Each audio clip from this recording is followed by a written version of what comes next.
Book 6 of the Nicomachean Ethics concentrates on what Aristotle calls the intellectual virtues, and he speaks of 5 of them.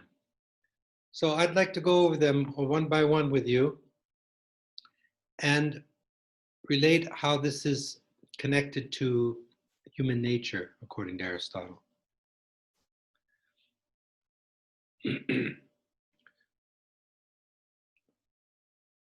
Aristotle concentrates on those capacities that are unique to humans. So remember when we talked about the human soul, according to Aristotle, it contains within itself the vegetative soul. So we have a vegetative life that takes place in our bodies. And the genus to which humans belong is animals. We have what he calls the sensitive soul. We have 5 senses, we have a mind, we have locomotion, and all the other things that come with animality, mostly appetites. That's the essence of animality for Aristotle. Now, animals have instinct, but humans have taken that instinct and have become conscious of that. And it develops into one of what Aristotle called the intellectual virtues. And that virtue, that intellectual virtue, is called phronesis, Phronesis. Some people translate it as prudence. Some people translate it as practical wisdom. I like that translation the best, practical wisdom. Now, what's so wonderful about practical wisdom? Well, there are many things that are wonderful about it. And unfortunately, it's been overlooked by the history of philosophy and by Western civilization. But what's so wonderful about practical wisdom for Aristotle is that it is the power within the humans that provides the proper measure, the metron. Okay? And remember, that's the whole basis of moral virtue for Aristotle. How do moral virtues come into someone's character? By acting habitually with the proper measure with regard to feelings and actions. Remember, that was the whole thing we talked about last time. So without a vision, and it's not a physical vision with your eyes, and it's not a theoretical vision either. He distinguishes between theoretical vision and practical vision. One can see, he says, but the word see is a metaphor, and he's following Plato with that. Only Plato never spoke of practical wisdom. He spoke of it, but he conflated it with theoretical wisdom. With Aristotle, he's going to make 2 different kinds of wisdoms. So this practical wisdom is so wonderful, I was saying, because it provides the metron, the proper measure. Without practical wisdom, one can't see the proper measure. So the proper measure makes possible all the moral virtues. So that's why it's so important. Without practical wisdom, people can't see the proper measure. Without the proper measure, we can't act appropriately. Without acting appropriately, all the moral virtues are impossible to develop in one's character. One is prone towards vice, towards excess or deficiency. So this balance in our feelings and actions, this metron, this proper measure, is the basis of all moral virtue. And that's provided by one of the intellectual virtues, and that's called phronesis, or practical wisdom. So we'll talk about that a little more in a minute. But what Aristotle does in book 6 then, he just gives in outline form, a description of all 5 intellectual virtues. And then he concentrates on one, which is key to his moral theory, namely phronesis, because as I was just saying, it's the power of humans that makes possible a vision of the proper measure. So let's go through these one by one. The first one is called episteme, E-P-I-S-T-E-M-E. In your book, that's translated as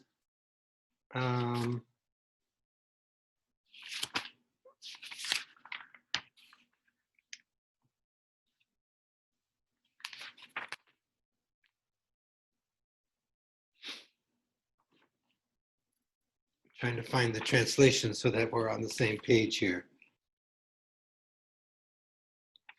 It's translated as pure science or knowledge. Knowledge is, but what he means by that, first of all, the word science has a wide meaning and a narrow meaning. When we use the word science today, we usually mean the natural sciences or the social sciences. But the word science in many languages, like in German, there's two different words, one for science in the broad sense, one for science in the narrow sense. He's using it in the broad sense. Any body of knowledge that can be demonstrated, it would include what we call natural science, all the natural sciences, physics, biology, chemistry, and all the social sciences, which didn't exist in his day. So any body of knowledge that can be demonstrated. So he calls it scientific knowledge. Okay, so this is something unique to humans. Other animals have a mind and they can learn things, but they don't create bodies of knowledge and disciplines like we do. That's pretty obvious, right? So let's not miss the big picture as we move through these 5 intellectual virtues. The final purpose of human life is the attainment of eudaimonia. What is eudaimonia? An activity of the soul in conformity with virtue. And usually we translate that word as well-being or happiness. So what he's saying is that as we cultivate these 5 intellectual virtues, we're also experiencing in our lives this sense of well-being. So there's a happiness that accompanies acquisition of knowledge. And if you watch children, or if you remember when you were a child, how wonderful it was to learn things. Children learn things like they soak up at things like a sponge. In 3 years of idle play, children learn the whole of a language, grammar, syntax, vocabulary, everything, just playing. So there's some happiness that comes with learning. And then as we move into higher levels of learning, there's a joy that accompanies learning, unless the school system beats it out of us for some reasons. I mean, things get twisted around when they become institutionalized sometimes. But if in its unadulterated raw sense, there's this happiness that accompanies learning. Not just learning things, but actually uncovering and discovering knowledge, like doing research. So that's the happiness that accompanies this first intellectual virtue that's called episteme. Okay. Another intellectual virtue, and this one hardly anyone cultivates to the extent that we ought to, is called noesis, Noesis. Your book translates it as intelligence. Some translators use intellectual intuition or intuitive reason. There's different translations. Let's just concentrate on the translation, the English translation of noesis. The Greek word is noesis. And like I told you, what I do is leave it in the Greek. And I use the transliteration. I use not Greek letters, but the Latin letters, Noesis. What it means is, and I think this is something he learns from Plato. We've already encountered this idea in Plato's allegory of the cave. If you think of the difference between the 3rd and the 4th level of the allegory of the cave, or the difference between the 3rd and 4th level of the divided line, and this is something Aristotle must have learned from Plato because it's clear here and it's already in Plato. The idea is this, that each of the disciplines, like biology, chemistry, whatever discipline you're talking about, it has a starting point. These are the principles upon which that science is based. Like in physics, it's all based on matter in motion, and modern physics on energy, since Einstein.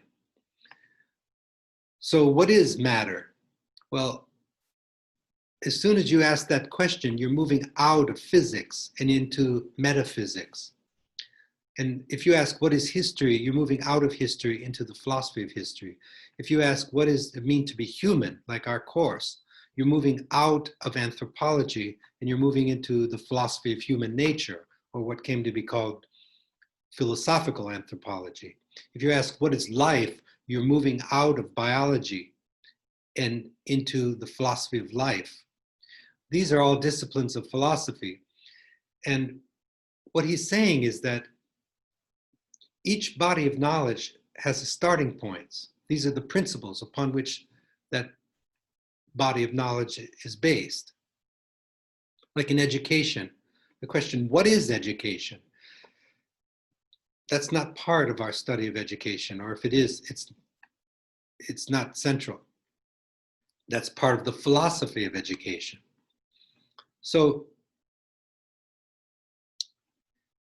when you gain insight into the principles upon which these bodies of knowledge are based, that power that provides that insight, that's called noesis, or he calls it intelligence. And it's a uniquely human activity.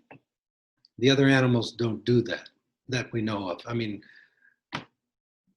you really have to start speculating to think that a crow sitting on a branch of a tree is contemplating the basis of physics and questioning whether Einstein's special theory of relativity is empirically provable, you know? I mean, so this is just something we humans, that it's uniquely human. So I really want to emphasize that, especially because that's our course, Philosophy of Human Nature. All of these 5 intellectual virtues are uniquely human. So as we cultivate them, we become more human. That's the whole point of reading the Nicomachean Ethics in a course on the philosophy of human nature. Okay, so that's called noesis, or intelligence. Now there's a third one. It's called Sophia, which means wisdom in Greek. That wonderful name for some females. But it goes back to the Greek. Sophia means wisdom. And Sophia, for Aristotle, is nothing other than the combination of noesis and episteme. Now that sounds simple when you just put the pieces together, but to actually do that is a lifelong project, but it's wonderful and so edifying, and hardly anyone does this. And I would really recommend taking this part seriously. Whatever your major is, let's say your major is biology. So you study biology, and of course you're at a liberal arts school, so you're studying history, maybe art history, you're studying literature, and so on. But that's your major is, let's say, biology. Well, what you could do if you were to follow Aristotle would be to take up a study of the philosophy of life. What is biology? The study of life. Bio means life. Now, the philosophy of life goes way back, all the way to the pre-Socratics. It has a long history, and one could take up a study of the philosophy of life. The philosopher Bergson is very strong on life. You know, all these different philosophers have their forte. You know, some are stronger on different topics. Bergson is good on life. Nietzsche is very good on life. There are others that are, it has a whole history. And as time goes by, what would happen to your knowledge would be your knowledge of biology would become edified. It would become enlightened by a deeper study of life itself. And as time goes by, those two would come together, and you would have not only knowledge about life, which you would learn from biology, but insight into the very essence of life itself, which hardly anyone does.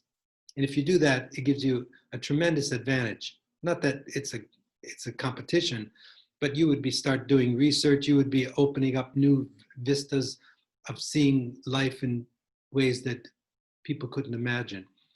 And not just about life. It could be with education, whatever your major is. Even business, you could study Adam Smith. You could study Karl Marx. You could study the political philosophy and the realm of commerce within the history of political philosophy.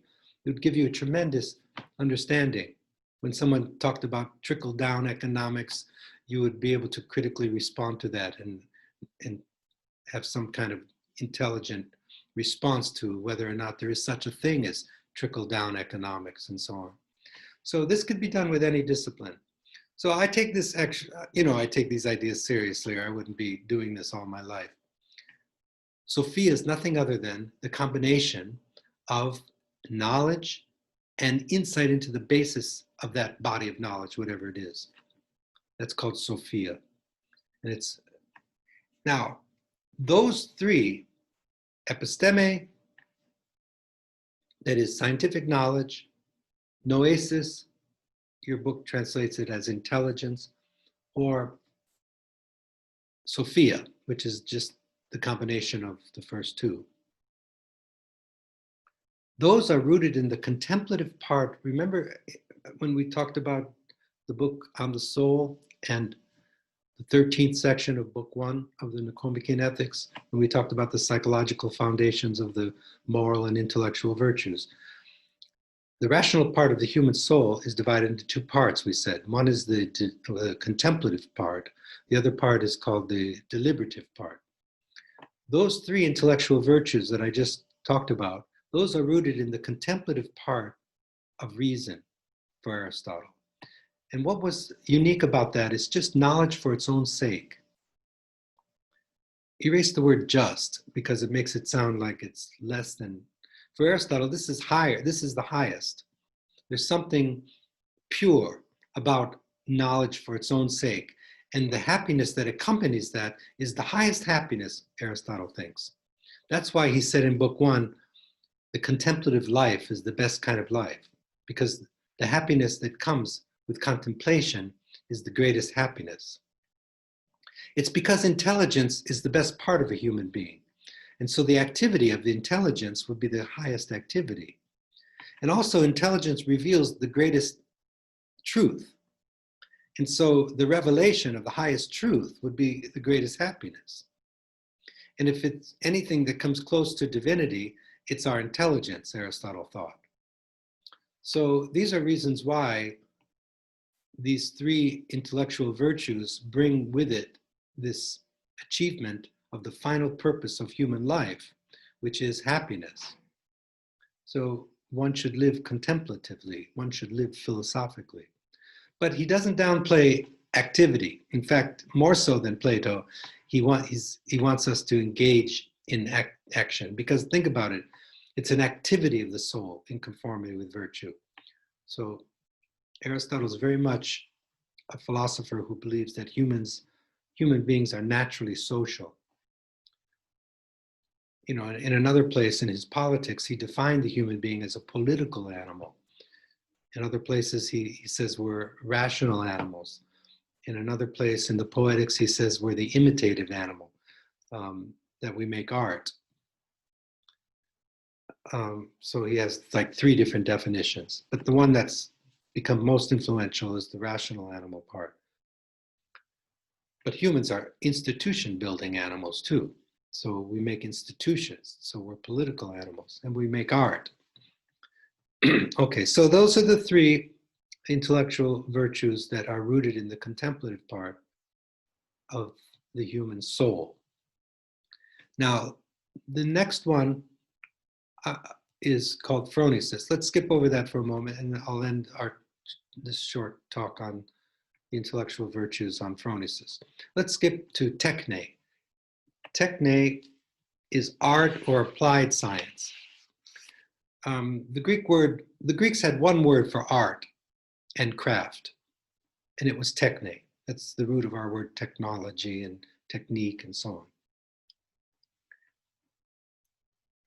So it's knowledge of how to make things. By the way, all of these 5 intellectual virtues are excellences. They're all excellences of reason. Okay.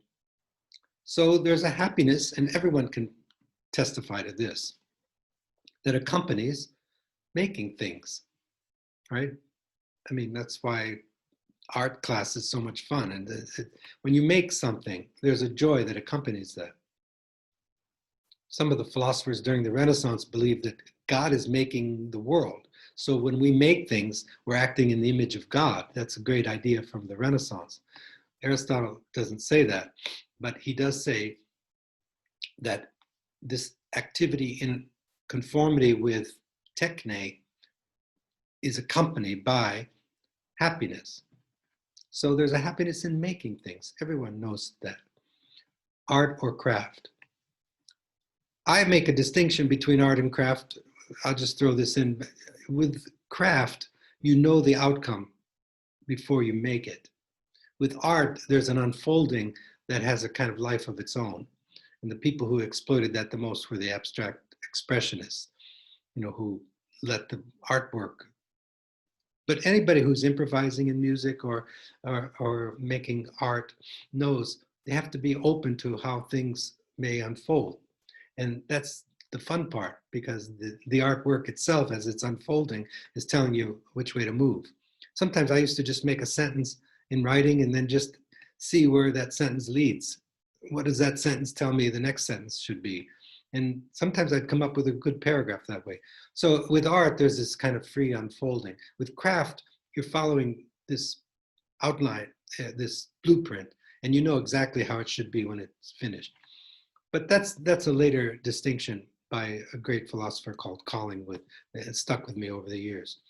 But for the Greeks, art and craft was one word. It was called techne. So Aristotle, he's talking about any kind of productive activity. It can be intellectual production, writing things. It can be, it can be anything. So that's called techne. And then the one that he focuses on most is phronesis. And I really want to underscore this one. So what he does after he talks about these 5 intellectual virtues in outline form, then he concentrates on phronesis. And this is the most extended discussion of practical wisdom in ancient Greek philosophy.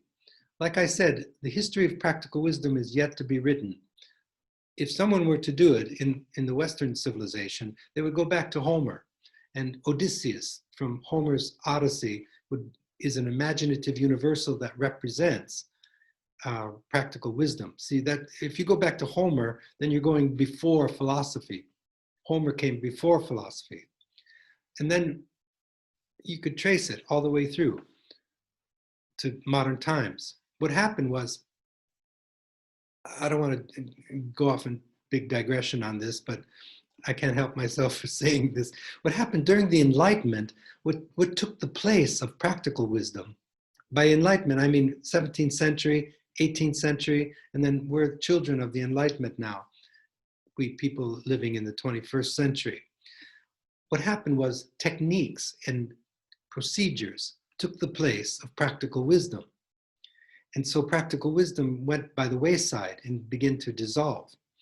That's why I said earlier, I lament the fact that we've bypassed this great history of practical wisdom. But I said already, without practical wisdom, if Aristotle is correct about morality, if morality is based on acting habitually with the proper measure in our feelings and actions, and if practical wisdom is what gives the proper measure, then the substitution of technique for practical wisdom is detrimental to morality. And then without morality, you're going to have crime, right? People who are morally developed don't commit crimes. So our cities are crime riddled. I'm not blaming it all on technique and technology, but this is the substitution that's taken place ever since the dawning of this age of reason. A lot of wonderful things came with the Enlightenment: science, biology. We'd all probably be, who knows what would have happened without modern science. We wouldn't even have penicillin or anything. I mean, all kinds of great things have happened. But with it came other things. It's never all good or all bad. It's always ambiguous. So one of the things that we've lost in moving into the modern age was this basis of phronesis. Now, Aristotle speaks of 2 kinds of phronesis. There's political phronesis and there's ethical phronesis. They're both the same in essence, but the only difference is the political phronesis is the practical wisdom that politicians ought to possess in order to be politicians. I mean, of course, there are politicians who are not practically wise. You can see that for yourself today, especially. But some are. And Aristotle is arguing that politicians need to possess practical wisdom because they're making choices for the populace, for the people. And then there's ethical practical wisdom. So practical wisdom is excellence in deliberation, okay? Because before we make a choice, we need to deliberate. And so practical wisdom is sort of an outgrowth of instinct. Animals don't deliberate, they just act, and they act instinctively. And that's the beauty of animals. I mean, I remember, watching the sea turtles come out of the ocean in Florida it's just magnificent to watch. They don't think, well, it's time now to lay eggs on the coast, of Florida, so I guess we should make our way. That they're not deliberating. They just do it. And that's the beauty of animals. But humans have taken this instinctive animal quality and have become conscious, and we begin to deliberate and we make choices. So deliberation makes a choice, and then the choice can either lead to well-being or not. So the phronimos, the person who possesses phronesis, the practically wise person, possesses excellence in deliberation. They can see the best course of action. And that's why they're leaders. This is leadership quality. Without phronesis, there's no leader. You can't lead even yourself without practical wisdom. So this is very important. And Aristotle will go in depth on different dimensions of it. It's different from knowledge, for example. Knowledge is important for practical wisdom, but the activity of practical wisdom, this excellence in deliberation and choosing the best course of action, or simply put, doing what is right, as people like to say, I did it because it's the right thing to do. People use that locution all the time. But how do we come up with the right thing to do? And what is the right thing to do? I mean, anyone can say that, right? Words are cheap. So Aristotle thinks there's no way of finding the right thing to do unless you possess practical wisdom. And it's not like you have it or you don't. It's a matter of degree. It's something that can be cultivated. So knowledge, for example, is important in making decisions, but the decision-making process is different from knowledge. So he talks about that in one section. And he talks about political phronesis, and he talks about different aspects of it. How, for example, you need to see the whole picture. You need to see the whole, not the whole story of existence, divine and human. That's theoretical wisdom, but the whole situation. You need to see where it's coming from.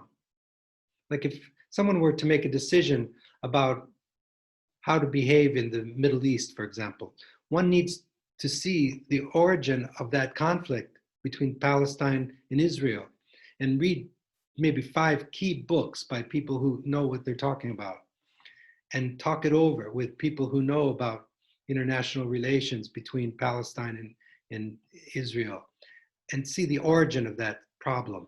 Then you have to see the trajectory, how it's the history of that problem.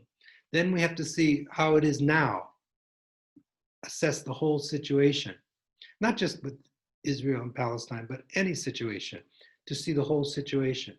The other thing he talks about is having seen, you need ingenuity to see precedent cases from the past. If you can see a precedent case, what is a precedent case? Something that's like this case now. Then you would be given at least some probable understanding of how things are going to turn out now if things keep going the way they're going, because you see how it turned out before in the past in similar situations. So you need historical hindsight in order to have foresight. And then history then becomes prudential. And we study history so that we can see how to move forward. It's like any human being. If you don't learn from your mistakes, you just keep making the same mistakes over and over again, right? So if you learn from your mistakes, then you don't make that mistake again. And that's probably the best way to learn learning things. I really exploit that when I train my dogs. I deliberately set it up so they have to make a choice. If they make a mistake, I just say oops and there's no reward. So I want my dog to learn from their mistakes. Same thing with people. If you don't learn from your mistakes, you keep making the same mistake over and over again. Well, same thing when you're a leader. If you don't learn from the past, if you don't know history, then you just keep making the same mistakes over and over again. So knowledge of history becomes important for prudence or practical wisdom. So it's a great thing, practical wisdom. And it's not being cultivated in the schools. It's been dissolving ever since the Enlightenment, but there's no reason why you as an individual can't take someone like Aristotle seriously and begin to cultivate your ability to make good decisions. And how do you cultivate that? Well, the first thing is know what it is that you're cultivating. And so that's why the study of Aristotle's notion of phronesis can be useful. So how is all these 5 intellectual virtues related to human nature? Well, I've talked about that already, but the way I see it is this. These are uniquely human capacities. It's something that distinguishes the human animal from all the other animals. So as we cultivate these 5 intellectual virtues, at the same time, we're cultivating our humanity. And as we cultivate our humanity, what accompanies that is this sense of well-being, this sense of fulfillment. We blossom as human beings. We become true human beings. That's how Aristotle's intellectual virtues are related to human nature, the way I see it. Okay. I think that's enough now on Aristotle's notion of human nature. We're going to move on now to the Renaissance, and let's see what one of the representative thinkers of the Italian Renaissance thinks it means to be human.